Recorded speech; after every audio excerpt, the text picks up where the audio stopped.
Hey everyone, one second, I just have to go live on Instagram. So, hello, when you join, say hello. Let me know where you're tuning in from in this beautiful planet Earth that we're existing on. My name is Colleen Gallagher. If you've never been introduced to me, if you've never seen me, if you've never heard of me, and I am the founder of Colleen Gallagher International, which is an online coaching and education company.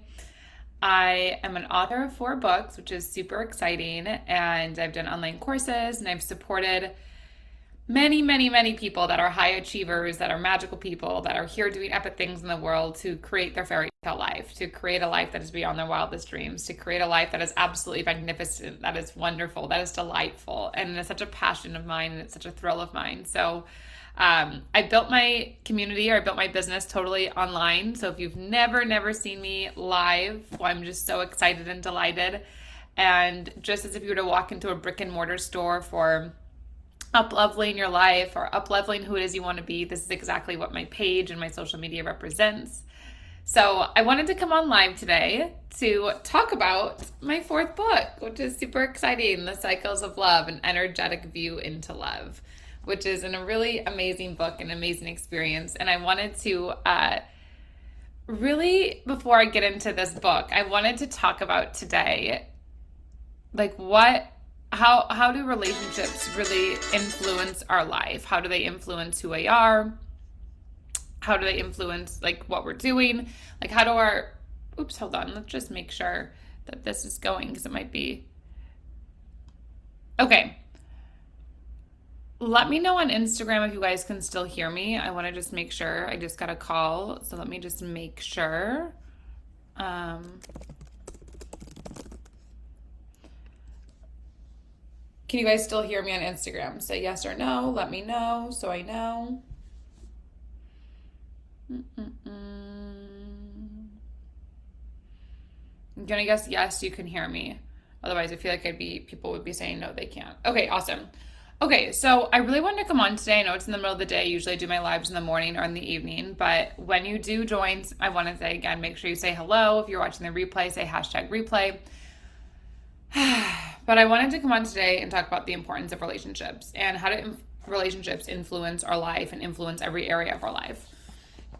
So my 4th book, if you have not gotten it, you can go to my website, colleengallagher.co. We just got a brand new shipment in at my place, so signed copies are now available again, or you can go on Amazon.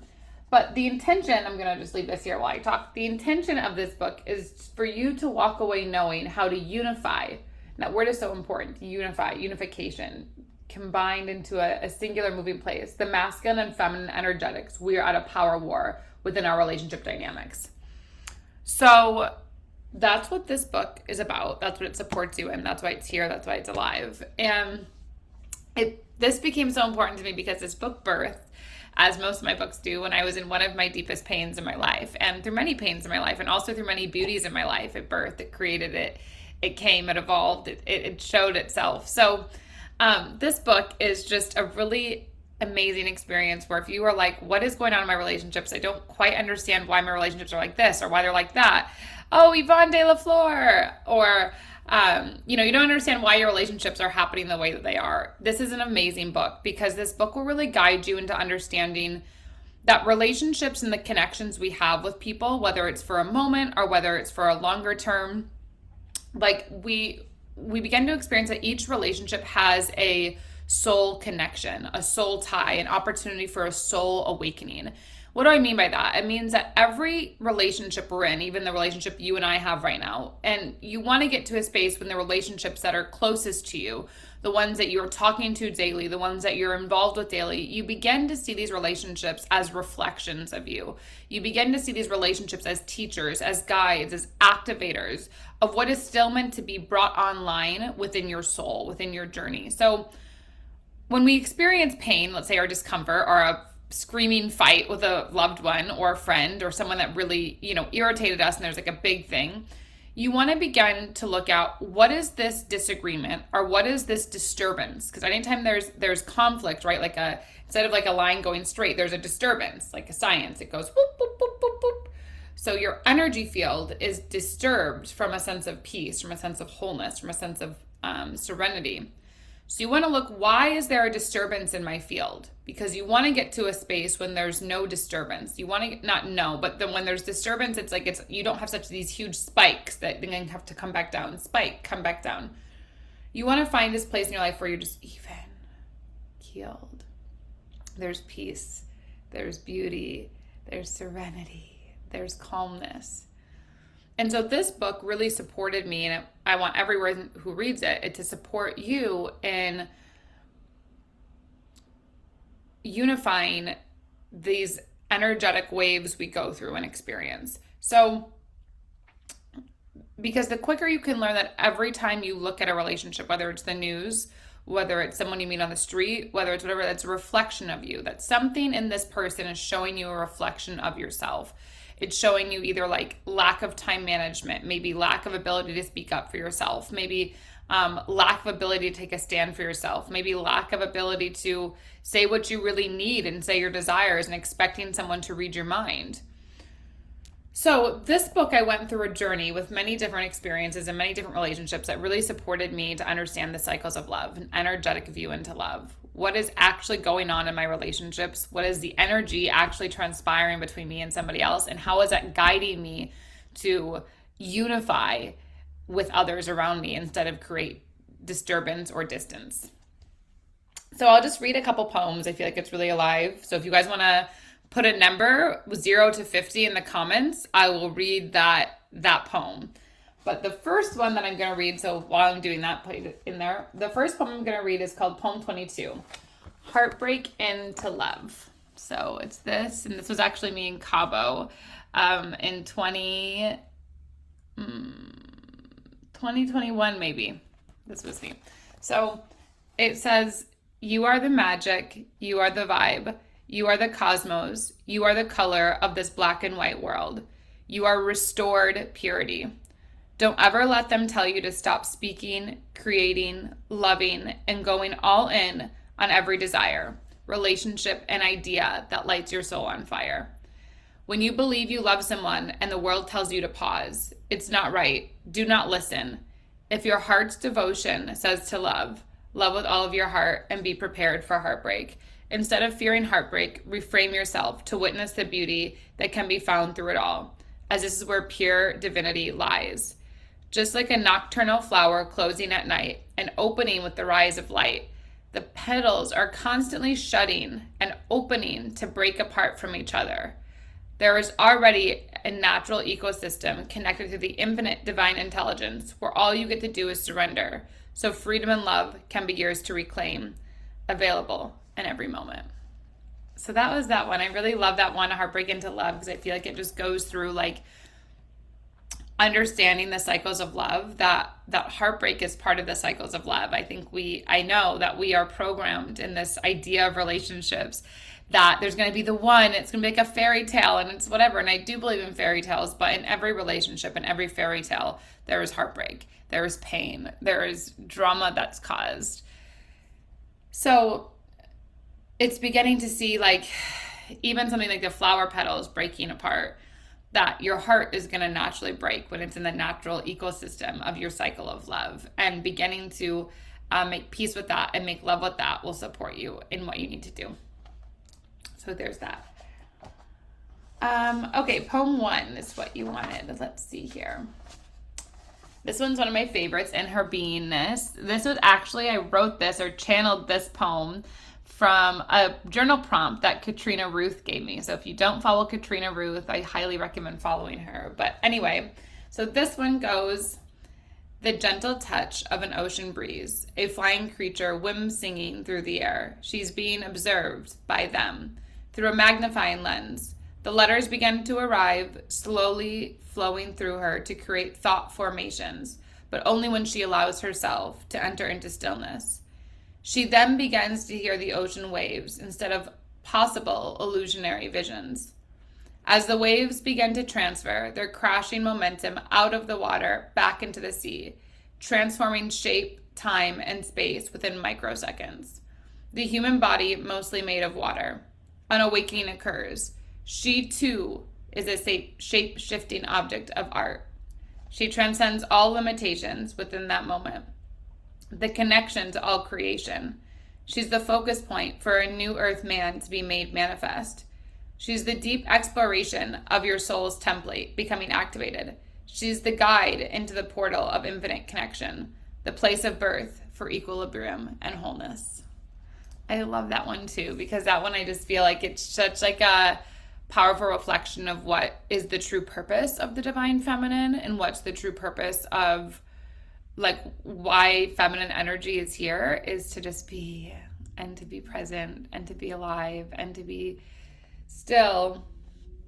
So it's just a really beautiful one, and I love those words, equilibrium and wholeness. I feel like when the intention of this book is to unify the energy that you're at a war with, it's understanding how do we become whole through other people, with other people, and how do we become in this equilibrium balance instead of I need to be ahead of them, or I need to be more powerful, or I need to be seen as this. Like, how do we come in this equal space? So I really love that one, and I feel like it really goes with everything. And so do you guys have another one you want me to read? So 0 to 50, you can say another one. Hello, barefoot around the world. We're just reading some poetry. Did you have a poem you wanted me to read? You can just say a number 0 to 50 in the comments, and I will read it out loud for you. I'll do one more before I get off. Hi. On Facebook, we have a few of you watching. Do you want to say a number 1 to 50, 0 to 50, so we can read that poem for you? I'll give it a second.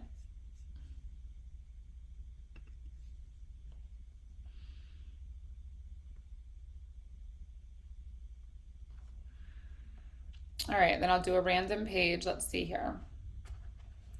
This one's called, I'm gonna have two. This one's called Returning to Peace. We'll actually do that one because we'll do this one and then we'll do 34. So this one's called Returning to Peace. I love this one. It's such a powerful remembrance. So it says, these ones make me emotional when I go back to them. You feel your heart breaking, reminiscing, making peace with the past. That finally you accept it could not have been any different.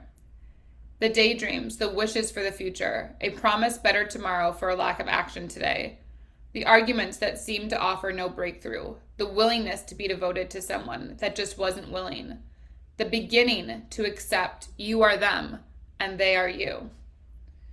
There was a part of consciousness you were unwilling to accept about yourself through them. There was a part of your shadow self, the lower self, that you weren't willing to see it needed to be let go of so you could ascend. Through this process of internal deliberation, you finally return to a sense of peace. That running down memory lane will eventually fade because your present moment reality will finally feel like the blissful home your daydreams take you to. Only within this state of being and place can peace finally be birthed. I feel like that's such a beautiful one because it just goes into talking about all those kind of memories we have in our mind and we play with when reflecting on past relationships. And when we reflect on past relationships, we wonder what could have been different. Even current relationships, would that have fight been different? Could that have fight changed everything? Whatever that it was. And when we do that, we cause a lot of disturbance back when I said into our field that causes peace and or unpeace and unwellness and all these things. So you want to begin to look at like what is a thing that you can do when you're reflecting on the past to bring yourself into stillness, to bring yourself into peace, to bring yourself into calmness. So that's poem 26. So we'll do one more, poem 34. Poem 34 is anxiety. This is a really good one as well. And if you guys don't know, I have an anxiety relief workshop that's absolutely phenomenal. If you've never done it, it's on my website, colleengallagher.co. But this will be the last one, and then we'll go through it. And I know what it's like to have so much anxiety, especially in relationship, which is important. So, and anxiety, the feeling itself, because it's worry, it's anxiousness. Let me feel into this. Anxiety is more of a chaotic, thought-consuming experience, so it's more of a feminine. Depression is more of a masculine because it's like heavy. It's like you're down. It's like you're grounded, but you're down. Like you can't get up from the ground. So depression is more or masculine based. Like you need to like be able to feel your emotions because you're not feeling them. They're just stuck there.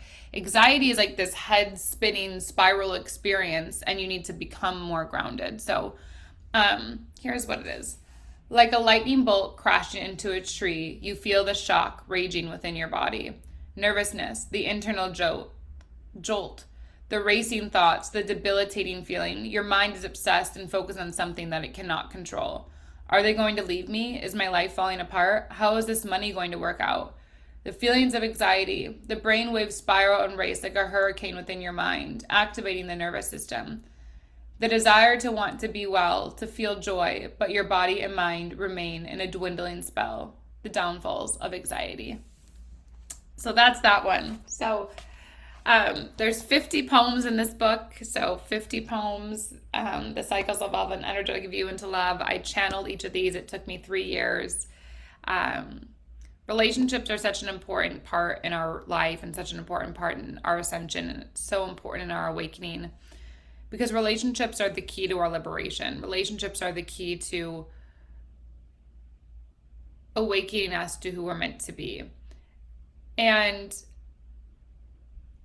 in this book, The Cycles of Love, I walk you through so many different things, from intimacy, through relating, through mindset, through experiences that guide you to see how you have the power to unify your emotions and unify your relationships, and you being the one to feel delightful and amazing in them. So if you haven't gotten the book, make sure to head to my website, colleengallagher.co. You get a signed copy. It is about $15 more for the signed copy because it has special packaging.